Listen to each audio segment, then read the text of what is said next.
Hello mga ka-Jermix Vlog, ito ang ating ikalawang gabi ng pag-aaral ng banal na salita ng Panginoong Diyos dito sa San Isidro, Daet, Camarines Norte. So bago tayo magpatuloy, nais ko munang pasalamatan ang ating mga kaibigan na palaging nanonood ng ating mga video.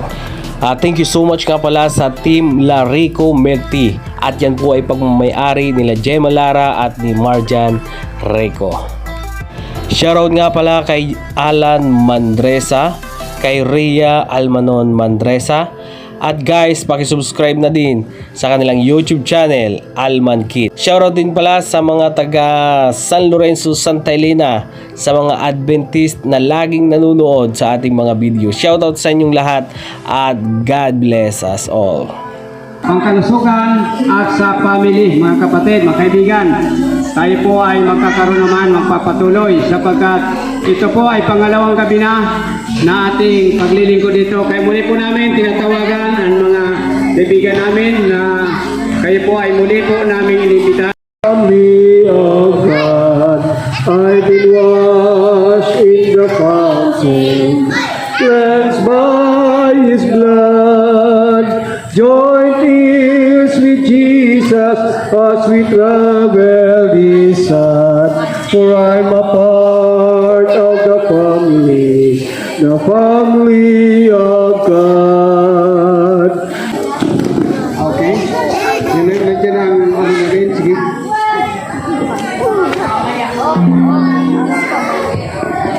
We all share the peace and rejoice in its victory in the family so dear. I'm so glad I'm a part of the family of God. I've been washed in the fountain. Natin para sa ating panalangin. Tayo manalangin. Panginoon, amin ka o Diyos, pinapasalamatan sa iyong kabutihan sa buong maghapon na ito. Na patuloy mo kaming iningatan at patuloy namin naranasan o Diyos ang magandang panahon, at kami nagpapasalamat sa kalusugang pisikal na patuloy mo pinagkaloob sa amin. At sa gabing ito, nandito muli kami upang makinig ng iyong mga salita at pagpalain mo, Panginoon, ang aming tagapagsalita ni si Sir Levi, at ipagkaloob mo sa kanya, Ama, ang makalangit na karunungan upang siya magsalita ng malinaw at aming maintindihan at aming may-apply sa aming mga buhay upang magkaroon kami, Ama, ng maligayang pamilya, masayang pamilya at malulusog na pamilya. At ganoon din naman sa lahat na magbabahagi sa gabing ito, pagpalain mo, Diyos, upang ito ay aming kapulutan ng aral sa aming mga buhay at ganoon din naman sa aming mga pamilya. At aking dinadalangin at pinapasalamatan, Panginoon, ang iyong kabutihan na patuloy naming naranasan, at hanggang sa masandaling ito, aming naranasan ang magandang panahon na ipinagkaloob sa amin. At muli kami humihiling na kapatawaran sa aming mga pagkakasala at ang pag-iingat nawa ng mga makapangyarihang anghel at ng iyong kapangyarihang kamay siyang aming maranasan hanggang sa kami matapos ay magiging matiwasay ang aming programa sa gabing ito. Muli, aming hinihiling ito at sinasampalatayan at tanggapin, at ito'y mangyari sa ayon sa iyong kalooban sa pangalan ni Jesus. Amen. Amen.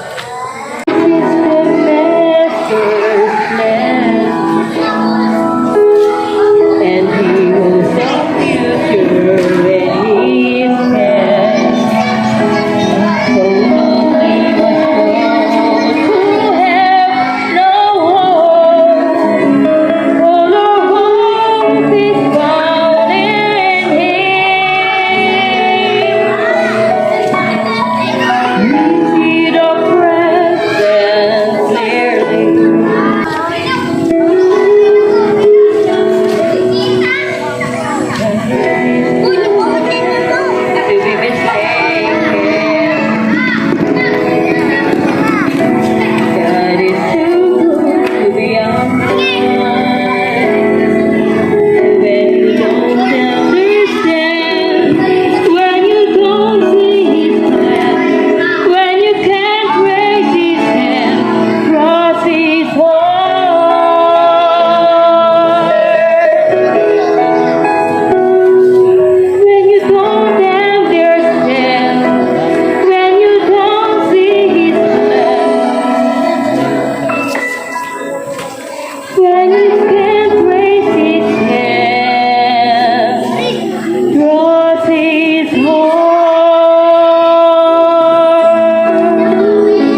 magdesisyon ng tama or magdesisyon na nakaka-apekto sa buhay natin. Ayan, so para sa mga bata, ano nga yung sinasabi natin bago nagsisimula? Ang sombrero nilalagay sa okay, ang salamin at ang kamay. Oh, ayan. Oh. Ay, si Kuya wala sa hita ang kamay. Hindi na bata? Ayan, bata. Oh, behave lang tayo. Ano, madali lang ito. Madali lang. Okay, so ngayon, ang pag-uusapan po natin ay, dahil ang sunod na letter sa celebrations ay letter E. So, ang lektura natin ay about sa exercise o sa Tagalog ay ehersisyo. O sino dito nag-exercise? Ay, mga bata talaga. Ano to, natural sa katawan nila yung gumagalaw-galaw. Lalo na sa mga gantong edad. Ayan, so ano ba ang importansya ng pag-ehersisyo? Ayan. So dito, meron dito isang kwento. Mga doktor, at sabi nga ay baka mahirapan ka ng makapag-akyat pa ba sa hagdan. Ayan. Ay, 40 nangyari yung aksidente, pero ano na siya? 91. Ito. Nung 91 siya, ay 40 years old siya na aksidente, so hanggang mag-90 plus siya, sumasakit yung likod niya. At nagkaroon pa siya ng mga ibang sakit. Dahil nga po 91, mahirap na ito pagalingin. So, ang sabi ng mga doktor, mahirap na po yan kasi masyado na matanda na, mahirap. Pero, si Grace ay hindi na, nung 91 si Grace, hindi siya nagtigil, hindi siya tumigil sa sinabi ng doktor. So, ginawan siya ng mga exercise, mga exercise na kaya pa ng katawan niya. So, pwedeng ito ay mga ilang minuto lang sa isang araw. At sa tinagal-tagal na hindi siya tumigil mag-ehersisyo ay naka-recover ang katawan niya. So sabi dito, breathing or yung paghinga daw ay naging maayos ulit at nakapaglakad ulit siya ng maayos at nagkaroon at ang recovery niya ay dahil sa ehersisyo, ayan. Dahil malapit ako sa Eco Field, naglalakad ako doon mga ilang ikot sa Eco Field. Ayan. So, importante kung gusto natin tumibay ang buto natin. At ito, metabolic syndrome. Hypertension. Ang metabolic syndrome, ito pa ay combination ng hypertension, abdominal obesity, and adverse lipid profile. So, ang hypertension, alam po natin ito, no? Yung, pag sinasabi natin na high blood, ito po, yun, hypertension. Abdominal obesity, ito yung sobra yung taba natin, lalong-lalo na sa abdominal part po natin, no? Abdominal part. At yung adverse lipid profile, sinananay tumatawa. Hindi naman po yan adverse po, ano? Kasi normal sa babae na may medyo, sa, natin, tiyan. At adverse lipid profile. Kapag kinuhaan po tayo ng dugo, kapag obese tayo, like sobrang obese, at kapag kinuhaan tayo ng dugo, di ba pag kinuhaan tayo ng dugo, color pula, ayan. Pero kapag meron kang adverse lipid profile, ay ang color na makukuha sa'yo ng mga nurse or medtech ay color yellow to white. At kaya minsan, di ba, may mga kilala tayo na ganito, pinapaulit sila, kuhaan ng dugo kasi yung red blood cell, sobrang konti dun sa syringe. Kailangan mga 3 beses pa. So, yun ang metabolic syndrome. At, ayun, para maging maayos ito, para maibsan, maginhawaan, ay kailangan ito ng physical activity. Diet, at minsan kailangan talaga ng gamutan. Ayun natin ito mangyari sa atin. Ayan. Sabi, physical activity is a critical factor in maintaining a healthy body weight. Ayan. So, di ba wala ka namang maririnig na tao na sinasabi nilang healthy sila pero hindi sila Sisyo. Kasama yan ang pagkain ng tama. Ayan. Kasama yan. Lagi yung partner ang pag-exercise at pagkain ng tama. Sabi daw dito, kung ayaw daw natin mamatay ng maaga, ay kailangan natin mag-ehersisyo araw-araw. Ayan. O, sasabihin, ang hirap naman. Ang hirap mag-exercise. So, ito ano? 3 types of physical activities. Maaari yung iba dito ay ginagawa nyo na. So, flexibility, exercise, ay ito yung mga stretching. So, stretching, yung gumaganyan-ganyan, or nag-stretch, inaano yung ulo. Kasama yan sa flexibility na exercise. Ito yung pinakamadali. Pwede nyo po itong gawin. Katulad nga nung wala po kasing pader dito. Kung meron po kayong pader sa bahay ninyo, ay, syempre meron po na may mga pader. So, kung may pader po kayo, tapos feeling nyo, nakukuba na kayo, try nyo lang po isandal yung likod nyo, i-relax nyo po yung shoulder nyo, tapos, iganan nyo po yung kamay nyo, dalawa. Sa pader. Tapos, instant po yun na aayos yung posture nyo for a while. So, i-relax nyo po yung likod nyo. Ganyan kay Brother Reyes. I-relax nyo po, idikit nyo pareho, tapos itaas nyo, ganun. Nakadikit sa pader yung shoulder, itong kamay. Mga ilang beses, siguro po 10 na nag-hold kayo ng 3 seconds. After a while po niyan, okay yung likod nyo. Okay yung tayo din ninyo. So, kasama yun sa flexibility exercise. Napakadali, hindi pa ito nagtitake ng 5 minutes. Or minsan, pag hindi po kayo makatulog, pwede po kayong, ito po yung mga ina-advise sa akin ng mga kaibigan ko. Ang tawag po doon ay child pose. Alam niyo po, naka-Indian seat kayo. Alam niyo po Indian seat, di ba? Naka-Indian seat, tapos naka-Indian seat sa kama, pwedeng sa sahig, tapos magbe-bend lang po kayo. Para kayo nakaganon. Tapos, naka-Indian seat. Ulitin niyo lang po, tapos heavy breathing. So, gano'n lang po, flexibility. Sunod ay aerobic exercise. Ito yung mga exercise na minsan nakakahingal. So, andito yung pag-akyat, pag-hiking, paglakad, pagtakbo, pag-akyat baba sa hagdan. So, kasama yan at pag-sports. So, yung mga nagbabasketball, nagte-tennis,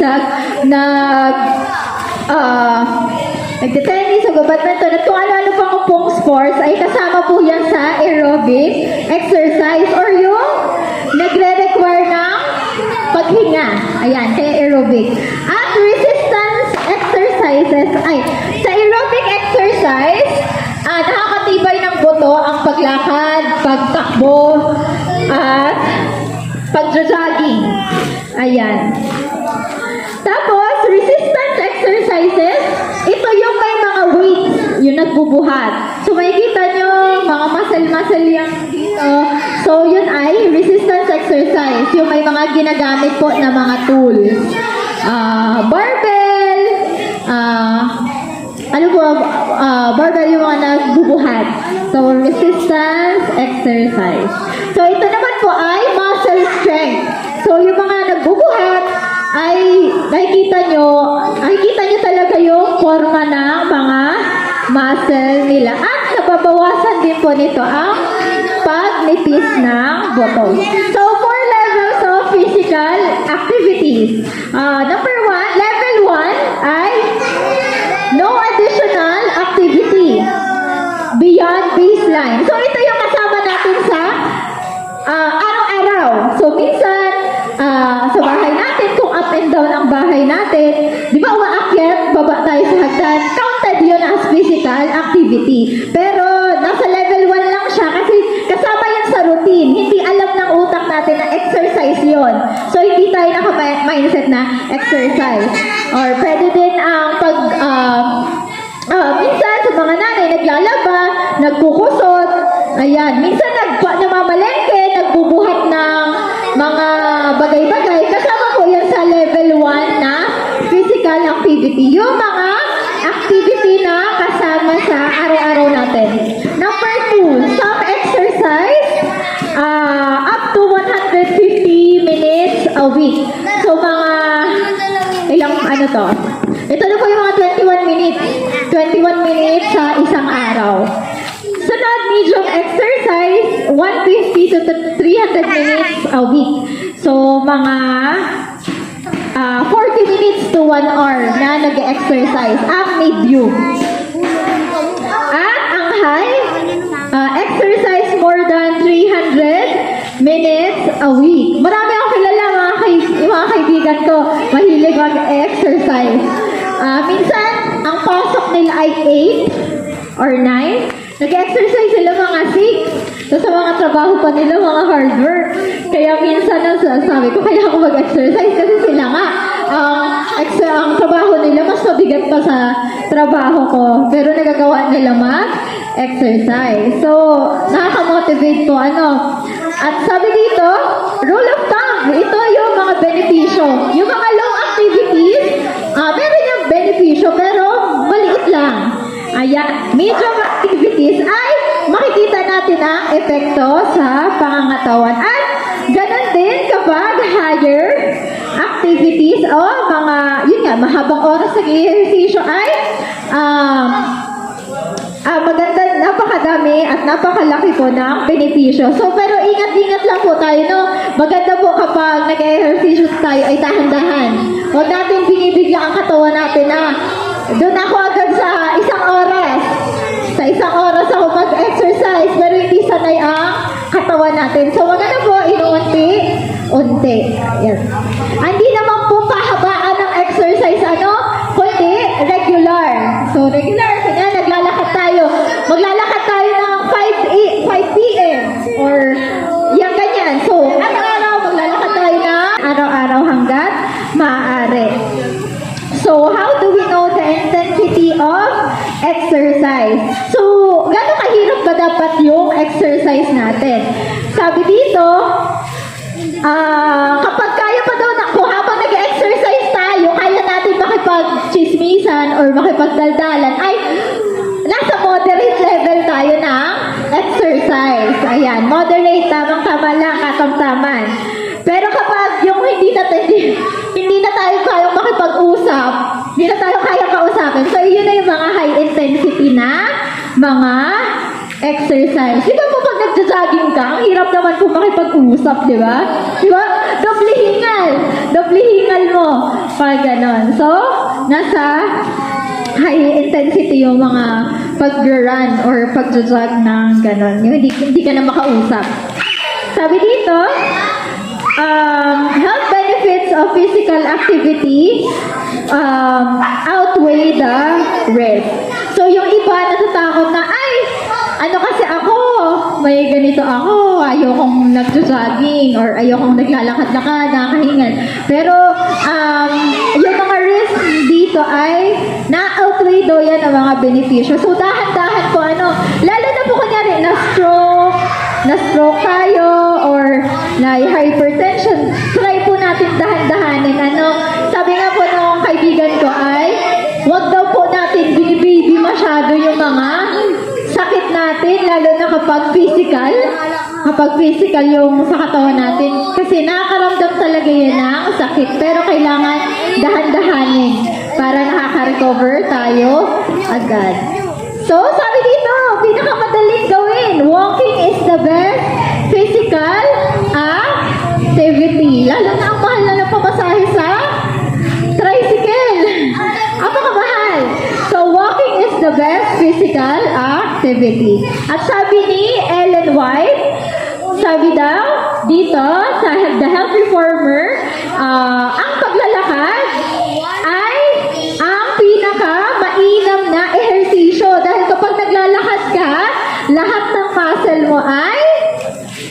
gumagalaw at nakaka-relax po ito sa atin. Hindi lang ang katawan natin ang nagbe-benepisyo, nagkakaroon ng benepisyo, kundi pati ang pag-iisip natin. So, wag po natin kalimutan na patuloy na maging malusog para mas maging masaya po ang ating buhay at mas maging masaya ang ating pamilya. Magandang gabi po sa ating lahat.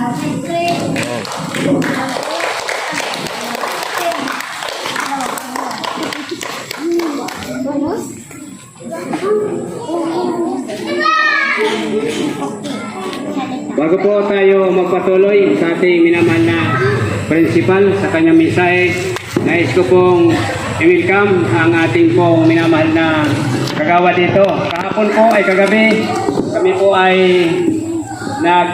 kami po ay kapitan mapunta, subalit sabi niya ay maraming bisita.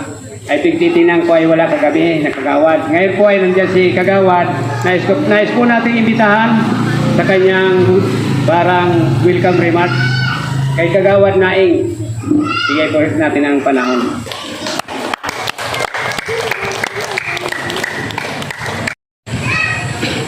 Isang papagpalang gabi po sa ating lahat, sa mga nanay, mga magulang, mga kabataan na nandito po ngayon.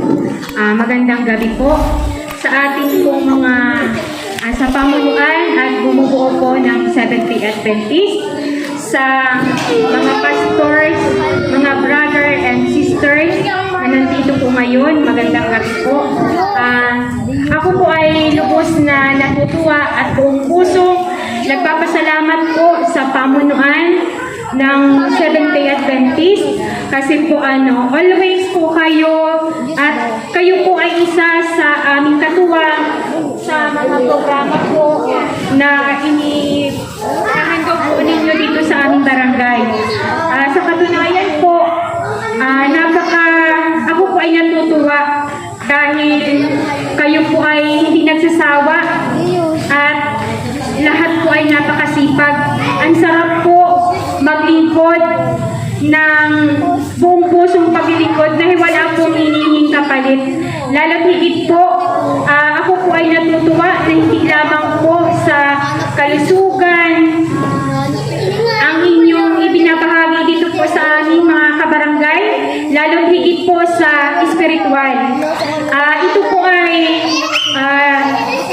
buong puso na nai-apply po ng aming mga kabarangay. Ako po ay hindi po ang sangguniang barangay po sa kumuno ng aming minamahal na punong barangay ay hindi po kumukontra. Bagkus po, kami po ay bukas palad at buong pusong tinatanggap po ang buong pamunuan ng Seventh-day Adventist. Kasi alam ko po na malaking tulong po kayo dito sa aming mga kabarangay.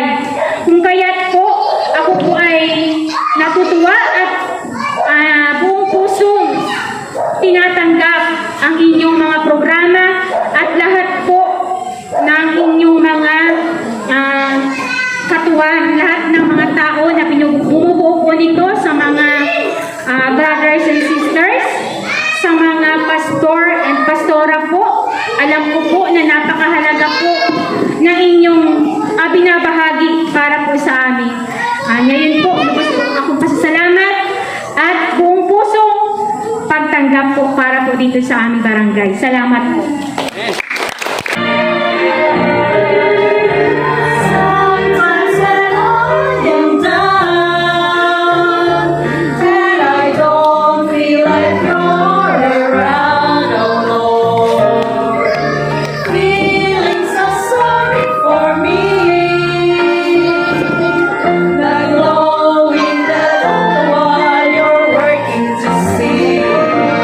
Jesus is exactly what you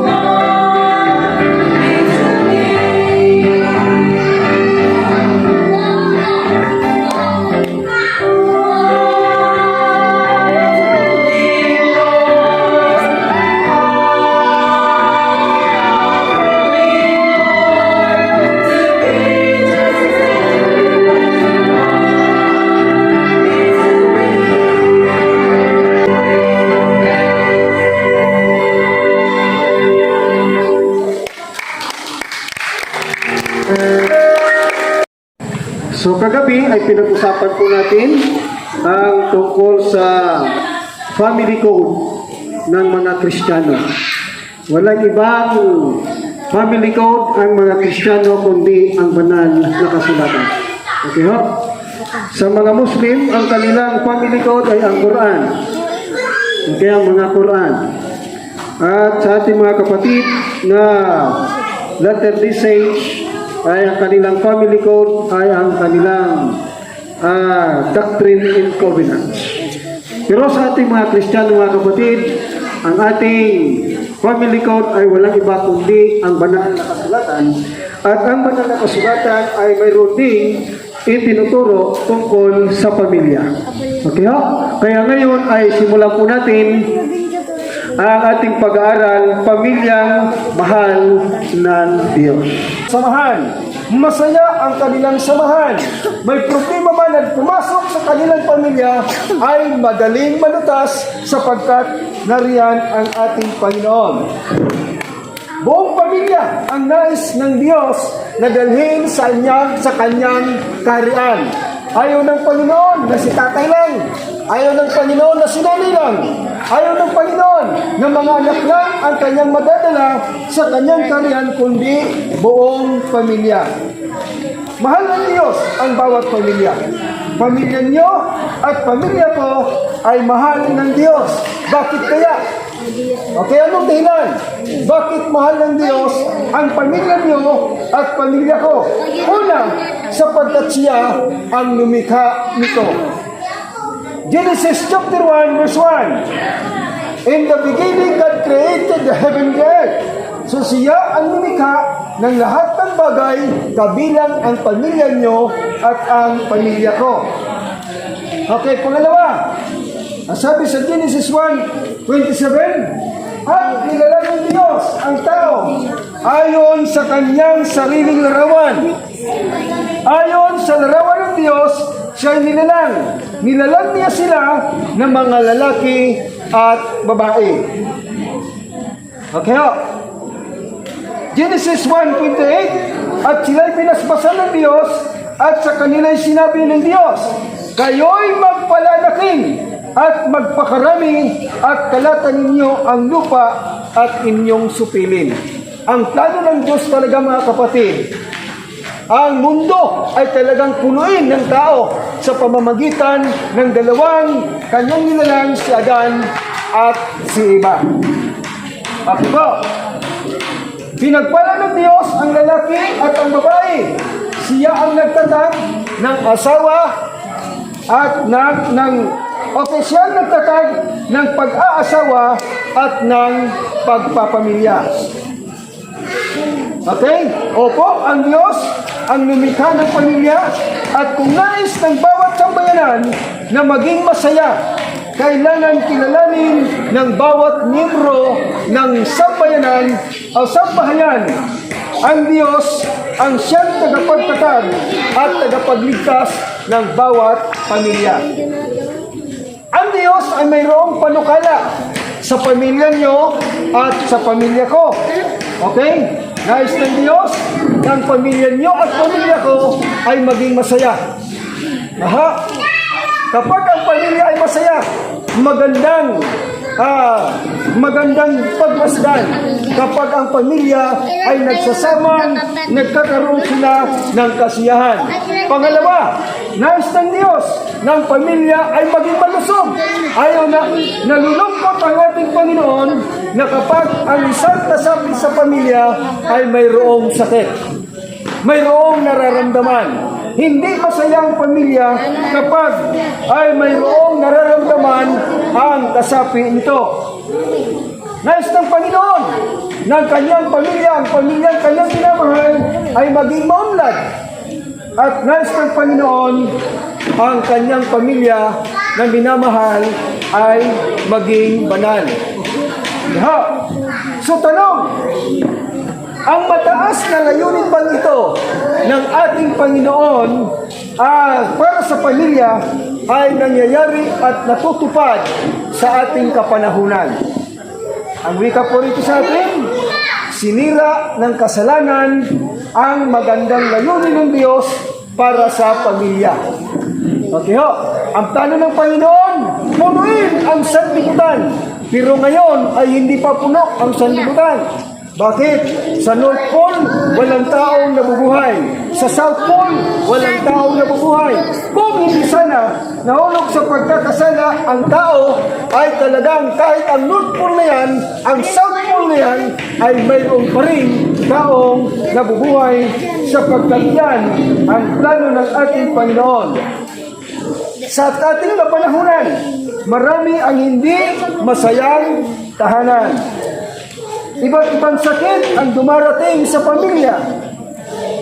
Milyon ang naghihirap ng mga tao. At maraming kabataan ang napapalayo sa ating Panginoon Diyos. Kumusta ka ang ating pamilya? Sa ngayon, maraming pamilya ang may suliranin o problema, di po ba? Kumusta ba ang... Okay, maraming pamilya ang may suliranin o problema. Okay ho? Ang makalangit, dahil bakit nagkaroon ng problema ang pamilya sa ating kapanahunan? Sapagkat ang makalangit na pamantayan sa pag-aasawa at pamilya halos di na nakikita. Ang pagbabago sa sanlibutan ay nagkaroon ng pagbabago sa relasyon ng pamilya. Okay? Ano-ano ang mga pagbabago nito na nakaapekto sa ating pamilya? Una, ang sabi rito, pananaw tungkol sa pag-aasawa. Okay ho? Pananaw. Marami ang mga babaeng bigo sapagkat sila ay nabiktima ng lalaking mapangako, puno ng pangako, pero hindi tinutupad ang kanilang pangako. Sapagkat hindi nila pinapalagaan na ang pag-aasawa ay isang banal o sagradong institusyon na kinakailangan pahalagahan ninuman sapagkat ito ay gawa ng ating Panginoon. Subalit sa ating kapanahunan, iba na ngayon ang pananaw tungkol sa pag-aasawa. Mula sa pagiging panghabang buhay na pagkatalaga patungo sa permanenteng kasunduan o kontrata base sa personal na pakiramdam. Katulad do sa Amerika. Sa Amerika, sa 10 mag-asawa, 8 yan. Sa 10 partner na nag-asawa, ang 8 dyan ay nagdiborsyo. Ang isa ay nasa binggit ng diborsyo, isa lang ang nananatiling tapat sa kanilang sinusumpaan. Okay ha? Kaya ang pagiging panghabang buhay na pagkatalaga tungo sa isang permanenteng kasunduan o kontrata base sa personal na pakiramdam. Pangalawa, laban sa papel na ginagampanan ng bawat isa. Okay, ang babaeng nagtatrabaho sa labas ng bahay ay mayroong ibang gawain at responsibilidad. Okay? Maraming responsibilidad. Kung paano mabibigyan sa mga papel na ginagampanan ay nagbibigay ng kabalisahan. Okay ha? So, labanan sa papel na ginagampanan ng bawat isa. Lalo na kung ang lalaki walang trabaho, ang babae may trabaho. Minsan, nagiging head of the family ang babae na sa halip, ang lalaki ang head of the family. Kaya, labanan sa papel na ginagampanan ng bawat isa. Pangatlo, pangangailangang pinansyal. Ito ang number 1. Okay, ang sabi nila, love makes the world go round, but money is the grace. Grace, lala, para ay umikot ang ating mundo. Kinakailangan din ang pinansyal. Love makes the world go round, but money is the grace para mag-continue ang pag-ikot ng mundo, lalo ng pagmamahalan sa pamilya. Sa kagustuhan, magkaroon ng maraming bagay at dahilan sa mataas na halaga ng pamumuhay, bawat isa ay naghahanap ng mas mataas na kita o sweldo at dagdag na trabaho. Kaya karamihan ay nag-abroad. Pero sa pag-abroad, minsan nalulungkot si tatay kapag siya nag-abroad. Pagdating pag-uwi niya ay hindi na siya kilala ng kanyang mga anak. O kung si nanay naman ang nag-abroad, pagdating pag-uwi niya ay minsan hindi na siya kilala ng kanyang mga anak. Okay, sunod. Ngunit sa kabila nooy, patuloy pa rin dumarami ang utang ng pamilya. Okay, pangapat, makabagong sexualidad. Okay ho? Makabagong sexualidad. Ang mataas na pagpapahalaga sa sex ay bumababa ng bumaba. Ang relasyon sexual, siping muna bago kasal, extra relasyon ay pangkaraniwan na lamang. So yan ang kalagayan ng ating pamilya sa ating kapanahunan. Number 5, sumiranin sa pagiging magulang. Ano ho? Sumiranin sa pagiging magulang. Maraming problema at responsibilidad ang magulang sa labas ng tahanan. Kaya, limitado ang oras sa mga anak. Kaya, kakaunti ang pagkakataong makagawa ng isang makabuluhang relasyon. Pang-anim, pananakit sa pamilya. Okay ha? Ang pang-anim ay pananakit sa pamilya. Ang pananakit sa pamilya ay hindi lamang sa pamamagitan ng paggamit ng kamay o pangsuntukin ang kanyang mahal sa buhay. Pero ang pinakamasakit na tinatanggap ng bawat kasapi ng pamilya ay ang matatalas na mga pananalita. Kaya sa pamamagitan nun ay talagang nagkakaroon ng hindi magandang relasyon sa bawat pamilya. Okay?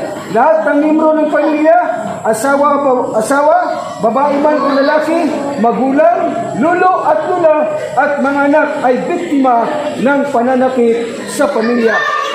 Ang pag-aabuso sa mga bata ay nag-iisa ng sakit sa lipunan. Kaya ang ating pamahalaan ay ng batas ng child abuse. Bakit? Kanilang nakita ng talagang ang mga kabataan ay biktima ng pag-aabuso. Number 6, tumataas ang antas ng diborsyo o paghiwalay.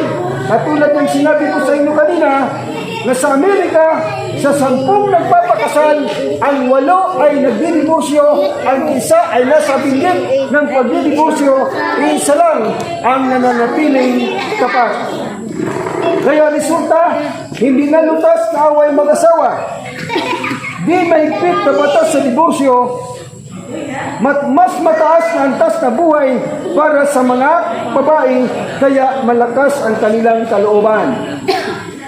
Pang-7, dumaraming nag-iisang magulang sa tahanan. Katulad ng sinasabi ko sa inyo, marami ngayong mga babae ang naging biktima, iniwan lang ng kanilang lalaking, akala nila ang lalaking nagpahayag ng kanilang pagmamahal, pero pagkatapos na makuha ang kanilang gusto, iniwan ang babae, kaya sila ay nagiging nag-iisang magulang.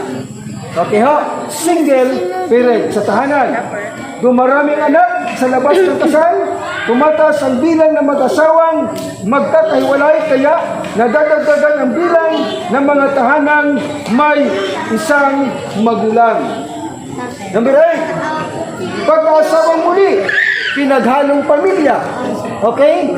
Yung dalawang balo ay nag-asawang muli, pinaghalo ang kanilang pamilya. Kaya maraming nababalo ang nag-asawang muli at nagdadala ng kanilang mga anak sa isang di madaling sitwasyon. Pang-9, pagpasok ng sekularismo. Wow. Bakit kaya?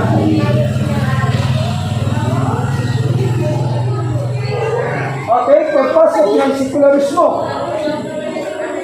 Ang kaisipang makasanlibutan o sekularismo, ang kalayawan, ang kalaswaan o pita ng naman ang sumisira sa maraming pamilya ngayon. Okay, pang-10, Kaya ito ang totoong nangyayari sa maraming mga pamilya. Maraming mga tahanan ang masasabi natin may sakit ngayon. Okay? Isang maliwanag mga kapatid. Nakatuparan ng kasulatan at kung paano ang araw ni Noe, gayon naman ang pagparito ng anak ng tao, nagsisitain, nagsisiinom, na nag-aasawa, pinag-aasawa. So yan ang sitwasyon ng ating pamilya sa buong sanlibutan. Ang tanong ng marami, ano ang mangyayari sa pamilya, ang pamilyang minahal ng Diyos na siyang pangunahing bumubuo sa lipunan at sa iglesia? Saan patutungo ang ating pamilya? May pag-asa pa ba para sa pamilya kung mayroon? Saan? Kanino? At paano? Ano? Saan? Kanino at paano? Opo, may pag-asa para sa inyong pamilya at sa aking pamilya. Pag-asang muling may balik ang dating pamilyang pinagaharian ng pag-ibig ng ating Panginoong Diyos. Okay ha? Si Jesus na siyang lumikha at nagtatag ng pamilya, siya ang tanging makatutulong at sagot sa mga suliranin ng maraming pamilya. Kaya the more na tayo ay lumapit kay Kristo, the more na tayo ay tutulungan ng ating Panginoon upang maging masaya, mapanumbalik sa ating pamilya ang kasiyahan. Maaari tayong magsikap at gumawa para sa ating mga pamilya, subalit ang wika sa awit 127, maliban ang Panginoon ang magtayo nito ay walang kabuluhan ang nagpapagod. Mga kaibigan at mga kapatid, ang wika sa awit 151, mapalad ang bawat may takot sa Panginoon na malumalakad sa kanyang mga daan. Kaya ang wika ni Jesus, ako ang daan, ang katotohanan, at ang buhay. Kung gusto natin maging masaya muli ang ating pamilya, kilalanin natin ang ating Panginoon na siya lang ang daan, siya lang ang katotohanan, at siya rin ang buhay. Tunay po, si Jesus ang tanging pag-asa, si Jesus ang tanging daan, makatutulong sa atin upang makatayo tayo ng isang masaya, malusog, at banal na pamilya. Kung ganon, dapat natin ikayatin ang ating pamilya na lumapit sa ating Panginoong Yesus sapagkat siya lang ang ating pag-asa upang mapanumbalik ang kasiyahan at kasigahan ng ating pamilya. Gawin natin ugali ng ating pamilya na makipag-usap sa ating Panginoong Diyos at mag-aral ng kanyang mga salita. Kaya kung magkagayon, masusumpungan at mararanasan ng pamilya na habang sila'y lumalapit kay Jesus, ay lalo naman silang magiging malapit sa bawat isa.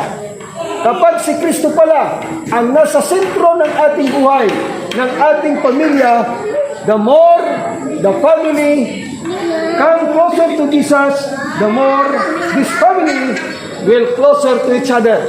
Okay ho? Parang rayos siya ng bisikleta. Mula sa malayo, the more na ang pinakasentro ng rayos doon sa hub, ang ating Panginoon, the more na talagang lumalapit sila doon, ay lumalapit din ang bawat isa. Kaya habang lumalapit tayo sa ating Panginoong Yesus, ay lalo naman tayong nagiging malapit sa isa't isa. Upang maging isang malakas na bahagi ng lipunan at ng iglesia, kinakailangan natin ilapit ang ating pamilya sa ating Panginoon. Kaya sa gabi nito, mga ginigilo ko mga kaibigan, ay nais ko kong makiusap sa inyo na dapat natin ilapit ang ating pamilya sa ating Panginoon. Ang tanong mga kapatid, di ba ninyo ilalapit ngayong gabi ang inyong pamilya? So ngayong gabi, sino po ang mga kapatid sa inyo ang nais na ilapit ang inyong pamilya sa ating Panginoon? Maaari niyo bang ipakita mga kapatid sa pamamagitan ng inyong pagtayo na nais natin ilapit sa Panginoon ang ating pamilya ngayong gabi? Okay ho?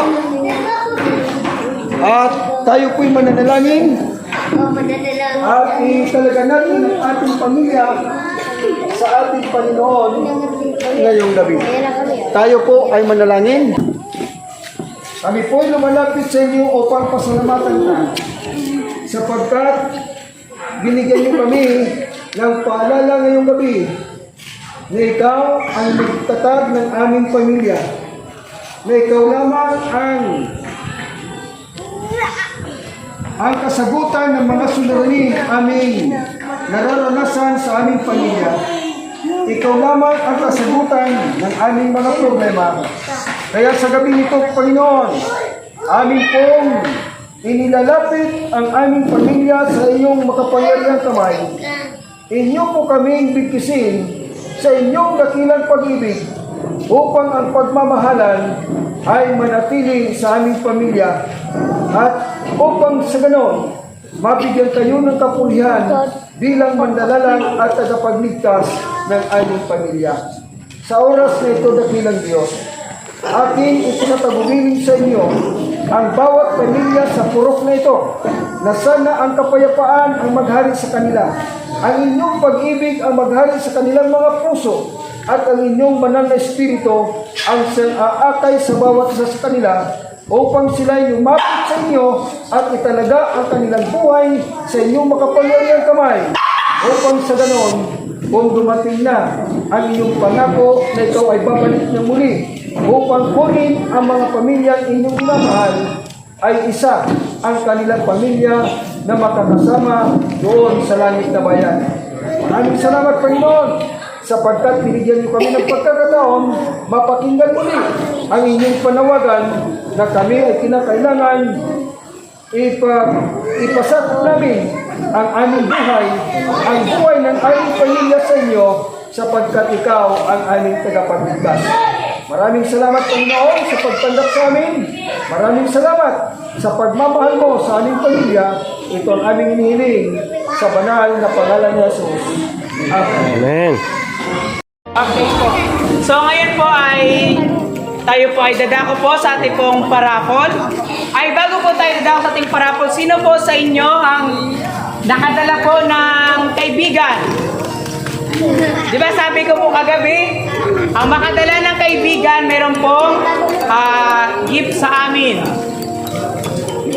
Sino po ang nakadala? Pwede pong lumapit po dito. Kasama niya po yung na-invite niya po.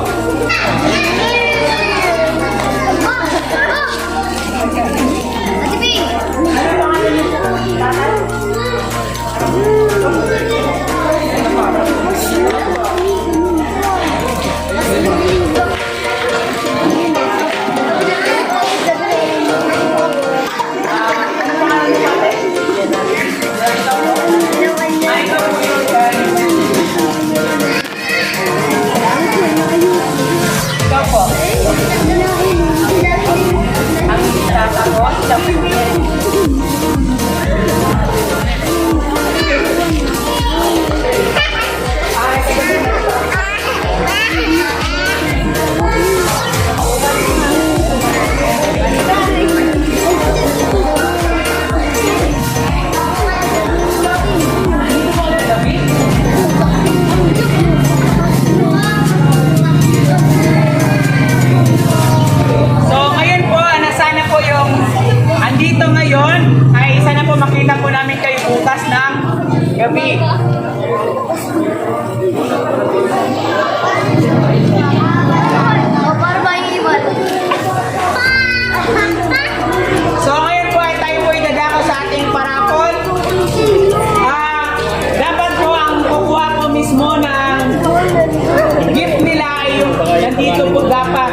mismo na dito po yung may-ari.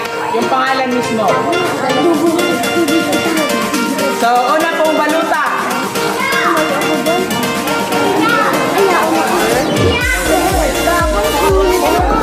Okay, number 4. Okay, si Ate Bundok Lisby daw po. Nasaan sa Ate Lisby?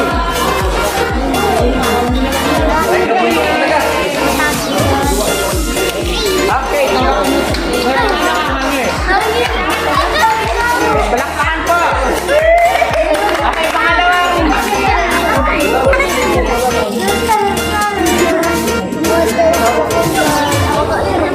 Okay.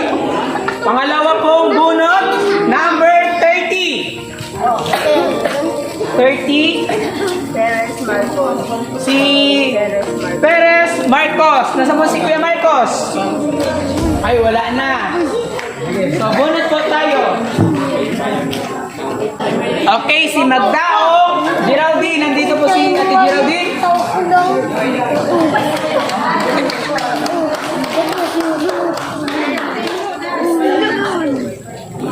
Isa pa.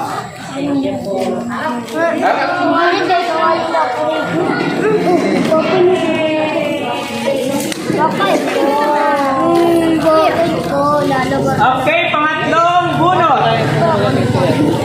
Number 26.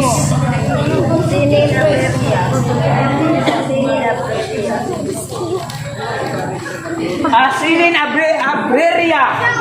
Nasaan po si Abreria po, Abrera.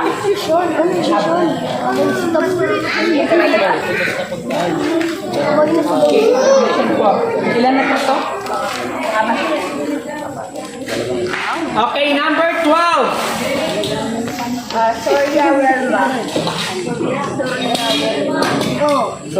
Surya Wilma. Nasaan po si Ate Wilma?